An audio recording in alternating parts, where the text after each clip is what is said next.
All right, I'm feeling much better after the little COVID situation. Thank you all for the concern. I'm out getting some vitamin D in the sunshine, walking the dogs. It is beautiful here in Southern California today. It's supposed to be 80 degrees, can you believe that?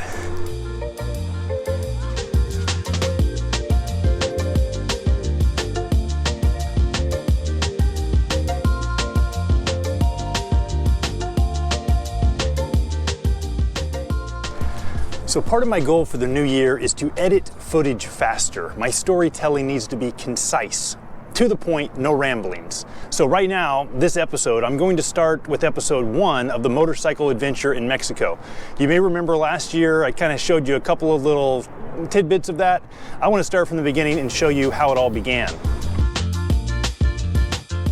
So about a year ago, I had a harebrained idea to buy a motorcycle in Mexico and to take a long road trip on this motorcycle. Now I got this idea by watching this awesome series called Long Way Up with Ewan McGregor and Charlie Borman. They ride their motorcycles from the southern tip of Argentina to Los Angeles.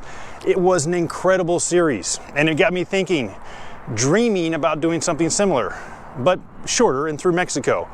I was going to stop at nothing to make it happen. Well, the story needs to begin with some background. Did I ever tell you about the time that I lived in Mexico in 2010 and I actually taught law at the University of Guanajuato in Guanajuato, Mexico?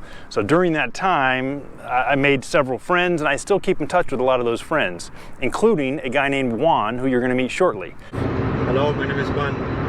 So I reached out to Juan because I knew we were both interested in motorcycle riding, and Juan and I decided, let's do it. Let's make it happen. Let's make this motorcycle trip happen. So the story starts like this. I put all my stuff in this goofy looking pink suitcase that I bought off of Facebook Marketplace for 10 bucks. I just needed it to take my possessions there to Mexico. Then I would put my possessions in the motorcycle luggage compartment. So I took a flight from Tijuana to Guanajuato. Por favor, espere a que la tripulación indique en qué momento deberá ponerse de pie para desembarcar.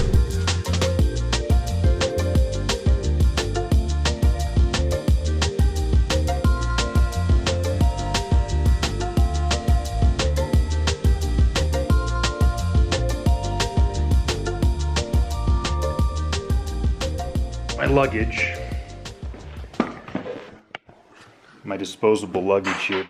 In my suitcase, I packed 2 tank bags, one for me, one for Juan. So I've got our motorcycle bags here. Okay. I also packed 2 new motorcycle jackets, one for Juan and one for his dad. Now Juan's dad was not going with us on the motorcycle trip, but he wanted a jacket as well because I was able to find them pretty cheap on Amazon. That one's good? Oh yeah, perfect. This here is Juan's family. Hola. Hi. Mercedes, Mercedes. Oliverio, Juan. You've got like pads and stuff. Check out the pads. and then you got one in the back, I think also. Yeah, cool. So I arrived, but we were missing the key ingredients for this trip. We needed 2 motorcycles, obviously. Now in Mexico, they sell little motorcycles everywhere. You can get them at Walmart, you can get them at grocery stores. So we went to a place called Electra. It's kind of like a small version of a Best Buy with appliances and electronics, but they also sell a lot of these motorcycles, particularly a brand called Italica. Now I don't know if it's just the word Italian that makes it sound fancy. Everybody wants to have Italian shoes or Italian suits, but this Mexican brand name, they call them Italica, and they are everywhere in Mexico, but they're pretty cheaply made, but they're very cheap to buy as well. So we're shopping around, looking at some different styles. We were originally thinking of kind of going with the dual purpose, dual sport bike, which is kind of like this.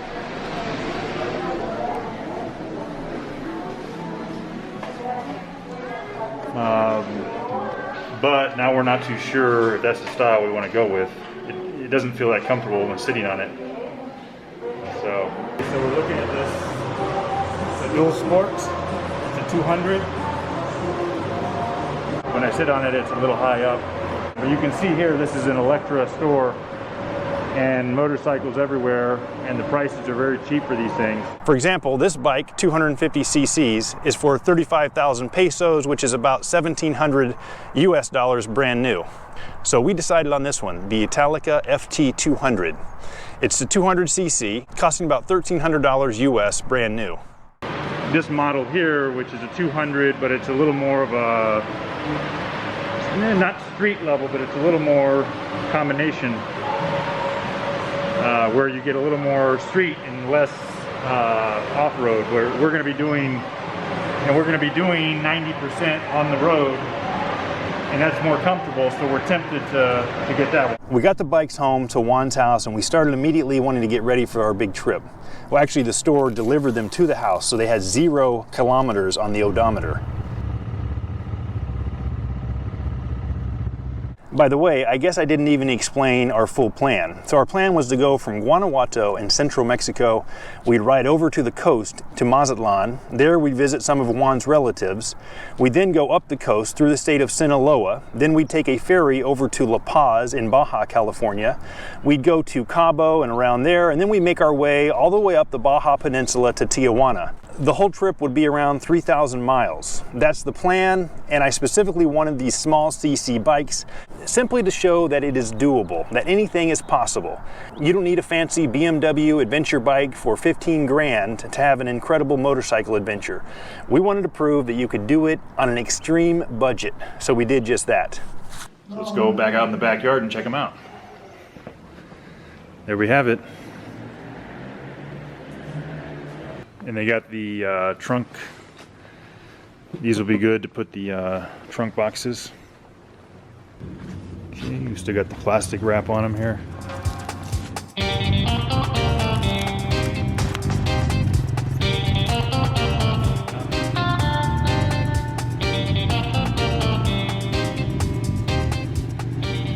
We needed to install some accessories before we could leave. We wanted to put on some crash bars. We also had a trunk luggage box for the back, also a seat cover and a USB charging port.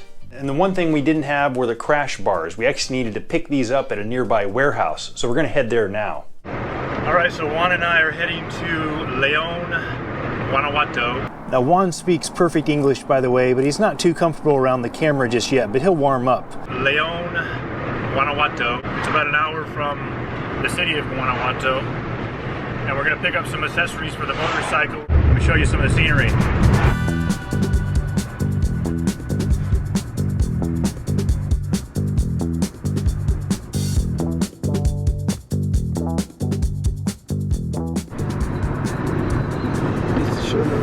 Warehouses and stuff.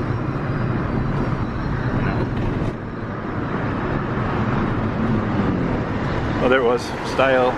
I think that's the place, maybe. We just arrived at this guy's shop. It's actually, he's a distributor for what they call Mercado Libre, which is kind of the Amazon of Mexico, actually a lot of Latin America. We came through the kind of the back door because Juan knows this guy. And it's in this industrial area where it's just their warehouse where they have a lot of the motorcycle parts and things. So they show us some of their products, helmets and some other things. Helmet man. It's like a prototype, yeah? But what we really care about are in those plastic bags. So we have, what's your name? Vaquero. And what's the company? Cop parts. Okay. And you guys specialize in motorcycle, obviously. Yeah. Cool. This is a special part. This is a slider for motorcycle, you know, to... Cool. And what's the purpose of that? Come on. Yeah.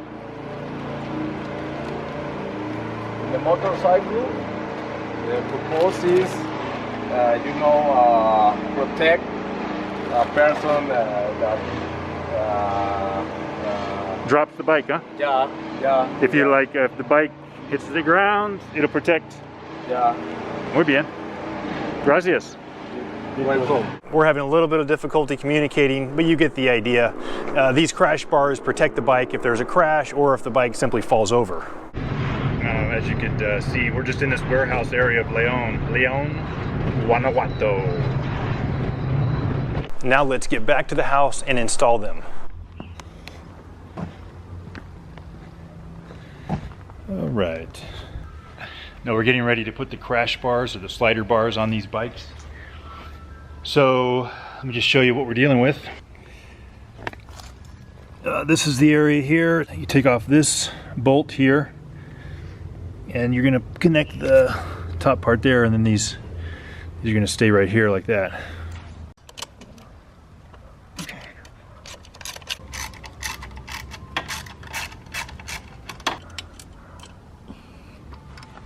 Okay. Now you got this screw here. So you got all this. Set it here for a second.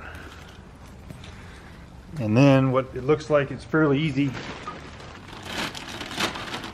Looks like you have the two pieces. It's gonna go like this. And then these two are gonna go there. And that's gonna be connected with this piece here, which is a like U-shaped bolt. Okay. That's going to go against this pipe up here. So let's see if it's so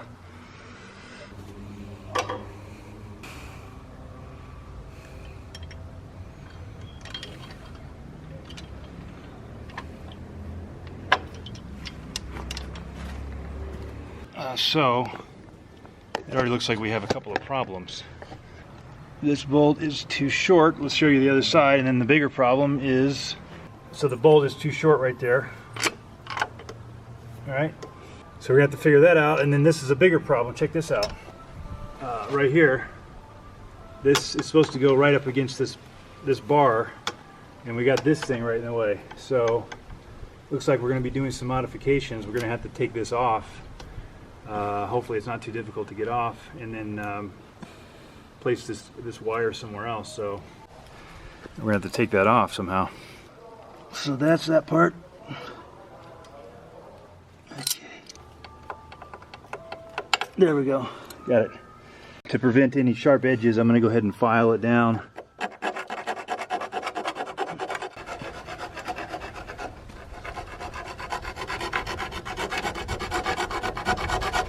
So this one here is a little too short. So we just went to the neighborhood, what do you call it, Torrio, whatever you do for screws and things. And we got this one, so just enough. It's about a 1/4 inch longer, which is all we needed. So let's see if we can install this thing.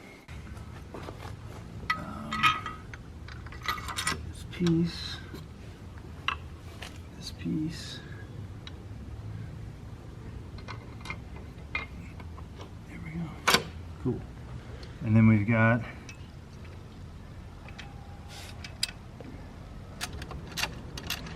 now we're just putting this piece up here.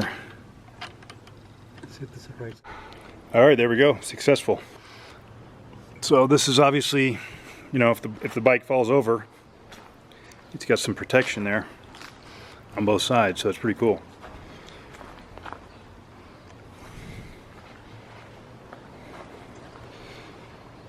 Next mission is simply a little luggage box for the back, and that is right here.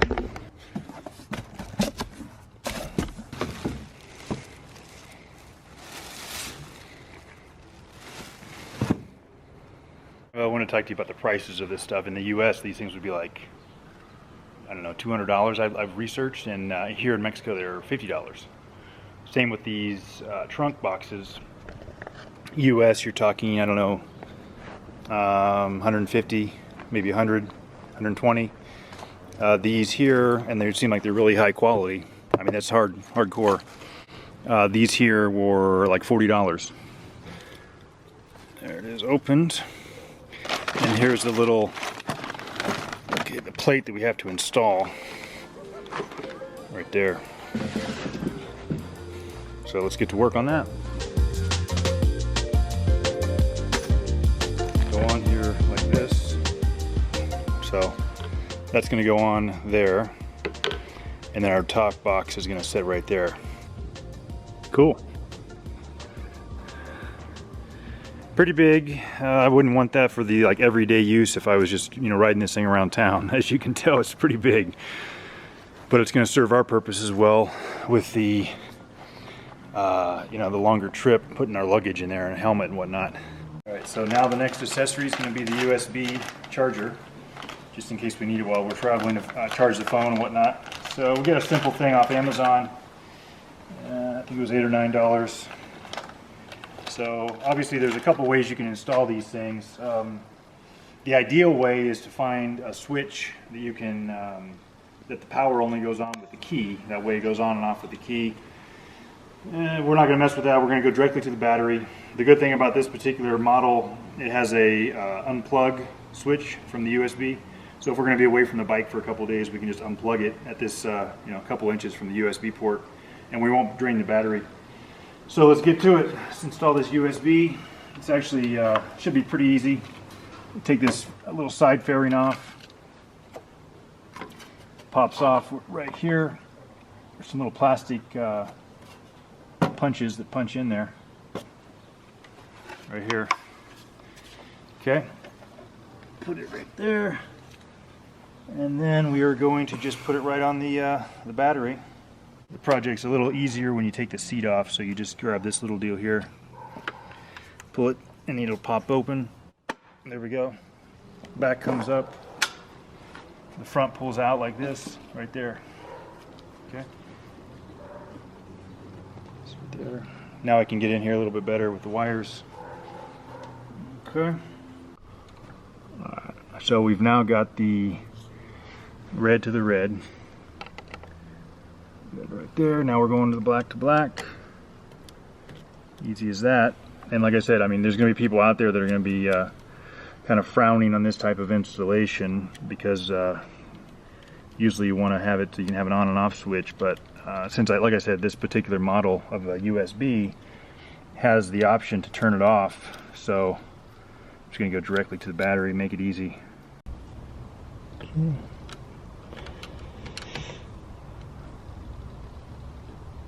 So now I'm just going to trace the wires under the gas tank and follow some of the other wires, and I'm going to tape them together so they don't fall down onto the engine. I didn't get a good shot of where the USB is installed on the handlebar, but here it is in action. You can see the USB here. I've got my phone plugged into it and it worked great. The USB charger looks like this, and you just attach this tiny box to the handlebars with the included zip ties. Next thing on the list, we got these seat covers. I'm going to put these are just some cheap kind of protectors for the material, just to make sure it doesn't wear down, and also it's supposed to give you some kind of airflow. Keeps it a little cooler on the behind. So let's put this on.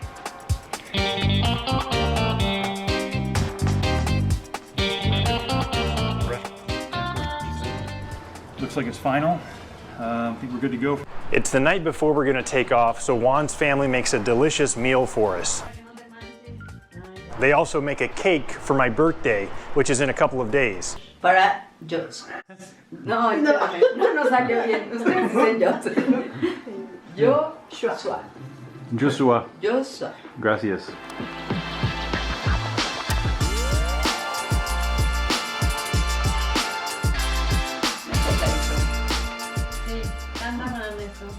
¿Tú cantas? Happy birthday to you.